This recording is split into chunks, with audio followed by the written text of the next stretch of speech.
இது solar ட்ரையருங்க sir? ஆமாங்க, solar ட்ரையருங்க. இது உபயோகிக்கும் போது நிறைய அதனால அனுகூலம் இருக்குது. சரிங்க கேட்டீங்கன்னா, சப்போஸ் நம்ம வெளியே ஓப்பன் ஏர்ல போறோம்னு வச்சுக்கலாம், சரிங்க சார். திடீர்னு மழை பெய்யும். கண்டிப்பாங்க சார்.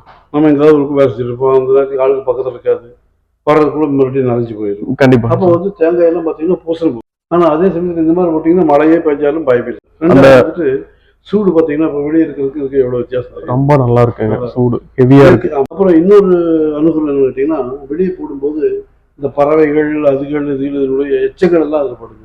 கண்டிப்பாங்க சார். ஒரு அன்ஹைஜீனிக்கா இது வந்து ரொம்ப ஹைஜீனிக்காக இருக்கும். சூப்பர். ஸோ அந்த மாதிரி நிறைய அனுகூலம் இருக்கிறதுனால இது கொப்பரை வந்து ஃப்ரெஷ் தேங்காய் உடைச்சு நீங்க உள்ள கொண்டு வந்து போட்டு எத்தனை நாள்ல வந்து உங்களுக்கு கொப்பரை ஆகுது சார்? வெயிலை பொறுத்து இருக்குதுங்க. நல்ல வெயில் அடிச்சுன்னு வச்சுங்களேன். சரிங்க சார். Just 2 days. 2 days நல்ல வெயில் இருந்தா. இப்போ வந்து கொஞ்சம் டல் கிளைமேட் இருக்குதுங்களா, இப்போ வந்து ஒரு 4 நாள் ஆகும், சில நேரங்களில் 5 நாள் கூட. ஓ சரி சரிங்க. அதிகபட்சம் 5 நாள் அதுக்கு சார். Okay okay sir. அப்போ இதுல அந்த சூரிய உலர்த்தியில பாத்தீங்கன்னா நீங்க ஜாதிக்காயுமே போட்டிருக்கீங்க, கொப்பரை போட்டிருக்கீங்க.